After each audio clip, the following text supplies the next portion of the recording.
Hindi ba na-anticipate yun ng mga taga-suporta ni dating Pangulong Rodrigo Duterte? Parang that was something that you should have seen from a mile away. Na idediretso yan sa Den Haag. Kanya nga natalo ako sa pustahan kahapon. May pustahan kasi kami ni Edlin Gao na kung ako si Digong, hindi muna ako babalik. No? Yung sinabi niya kahapon na isang buwan pa siya muna sa Hong Kong, yun yung logical na gagawin niya. Na oobserbahan muna niya, meron ba talagang warrant, meron ba talagang red notice, at ihanda niya yung kanyang mga abogado para sa mga legal remedies at yung kanyang base at supporter para sa isang malaking mobilisasyon kung siya ay babalik. Pagkilos. No? Yes. Ang problema, hindi strong point naman ni Digong ang logic. Ang strong point niya ay bravura. Di ba? Ang strong Dagdagan ko pa. Stream of consciousness. Yun. The political Salvador Dali without the artistry. Ay, sorry. Yan. Okay, go. At medyo na-underestimate natin yung pangangailangan na doon sa Kulambo. Oo nga, sa bagay. Kahit doon tayo, meron tayong di ba? Security blanket. Siguro ikaw, Pranela, yung hinahawak-hawakan mo bago ka matulog. Di ba? Nung bata ka. No? Ako ay stuffed toy na slot. No? Slot, no? Yung kahit gula-gulanit na, yung amoy laway na, amoy pawis na, pero ayaw mong ipagpalit sa bago. Dahil alam ko yan, yung may mapa na. Yan. Parang ganoon din siya pagdating sa Kulambo. Ang balita ko lang, pwedeng mali naman yung balita ko, 2 gabi siyang hindi makatulog dun sa hotel. No? Kaya talagang nagmamadali siyang bumalik. Maliban ba sa tingin niya ay hindi naman sigurado kung meron ng warrant o meron ng red notice, at saka pinakamahalaga yung hubris, yung sense of invincibility, no? Na naniwala ka na sa sarili mong legend, sa sarili mong propaganda. No? Okay. Hindi ba kayo na-surpresa, Senator, dun sa relative ease or tranquility? Mali yata yung tranquility. Relative ease na lang nung pagkaka-serve ng warrant sa kanya. Kasi ang scenario rito, ako mismo, syempre, tanga naman ako. Hindi man ako yung pinakamagaling na analyst ng Valenzuela. Unang tugatog Malabon. Di ba Malabon ka? Malabon? Hindi, pakalat-kalat tayo. Minsan sa Forbes Park, pag ayaw ma-kidnap. Pero anyway, namumulot ka sa Forbes. Nangangalahig. Nangangalahig. Nag-iipon ng dahon nilalagay sa sako. Hindi, yung, di ba, I was expecting the worst, lalo nga kung makabalik dito yan. Kasi isang scenario dyan, kung patagalin siya dito, di ba, mula Hong Kong, i-book sa Krame, etc., that would have given more time for his supporters to exhaust all legal means. And sinasabi nyo nga, mobilize sa support na parang EDSA 3. Syempre, pinag-isipan din siguro na nag-implement siya. Hindi, diretso sa yan, sa The Hague. Or kung nakakuha siya ng TRO sa Supreme Court. Hindi yata humabol di ba? Hindi nakahabol? Na hanggang ngayon, Siyam yata doon ay kanyang appointed, no? Doon sa out of 23, no? Na mga justices ng Supreme Court.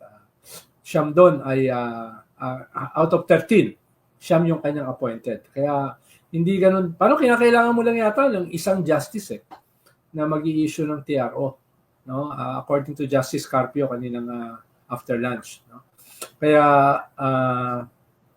kung nangyari yun, di epic fail na naman yung gobyerno, no? Pero mukhang medyo nag-scale up naman sila in terms of efficiency at saka political will, no? Kumpara din sa mga dati mong sinasabi na dinaga, no? Never ko pa sinabihan dinaga yung Korte Suprema, no? Hindi, yung gobyerno. Gobyerno. At saka napakalino naman, pag ginugal niyo po yung Rome Statute, Article 127, Paragraph 2, nakalagay naman doon, yung duty bound tayo mag-cooperate at hindi dahilan yung pag-withdraw natin kung ang coverage yung akusasyon ay yung panahon na miyembro pa rin po tayo ng International Criminal Court. At yan po ay in-uphold, di ba? Tama, ng Supreme Court. Biglang dumilim.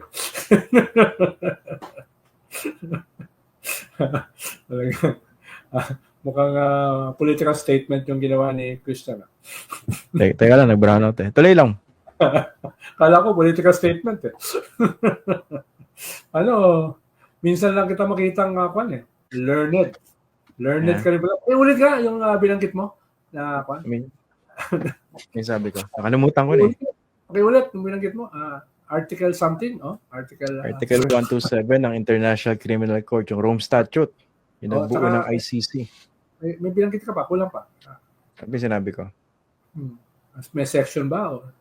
Parang hindi Paragraph 2, hindi ko na kaya yan eh. Ano yan? Baka masabihan na tayo eh. Masyado ka magaling, di ba? Magpresidente ka. Pwede naman, pero... Oo.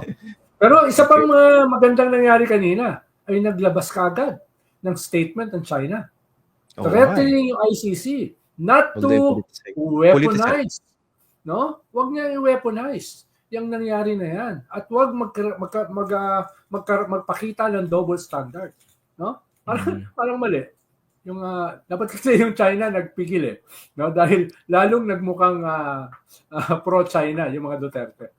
Sa kanila na nga tumakbo, tapos naglabas pa sila ng statement kanina na kinakastigo yung ICC, no? Parang medyo kinapos sa political sense.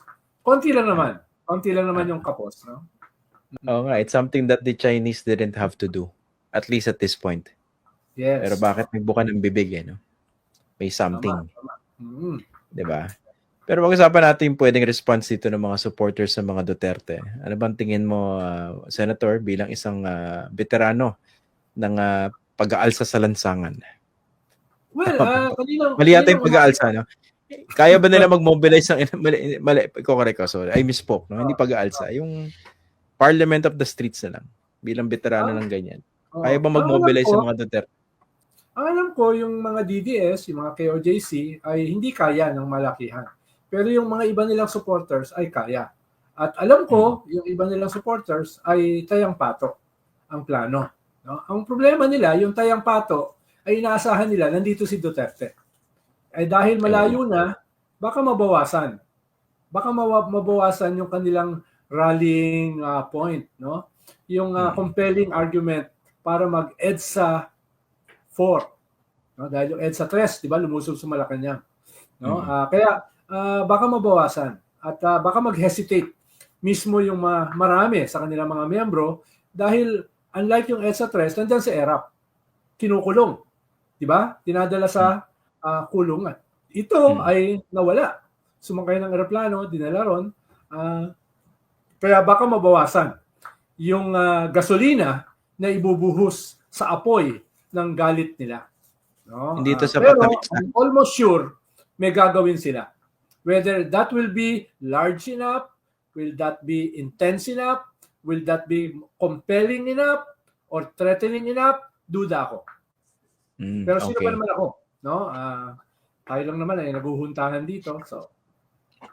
At nagluluksa dahil nga sa pagkitil sa karapatang pantao ni dating Pangulong Rodrigo Duterte. Nakaitim tayo.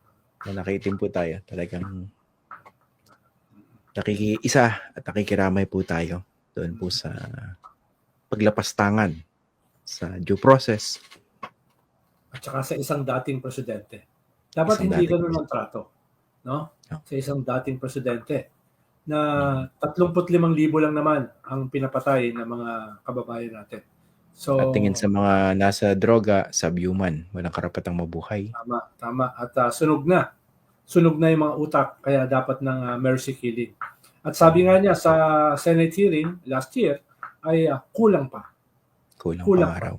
Kung bibigyan siya ng pagkakataon, ay dadagdagan pa niya. Kaya nga, karamihan mahihirap yung pinagpapatay, no? Sana hindi na ito maulit. Going into the midterm elections at saka 2028. Dahil konkreto na itong crimes against humanity, sana yung kanyang mga kamag-anak at mga kaalyado na patuloy na binabandera yung kanyang ginawa. No? Na yung Tokham, no? Yung kanyang pagkoto sa China, no? Ay sana naman ay magising. Sana magising, no? At lalo na para sa susunod na henerasyon ay mahiya naman tayo sa ating mga balat kung hindi natin lalampasan yung madilim na bahagi ng ating kasaysayan sa pamumuno ni ex-President Duterte.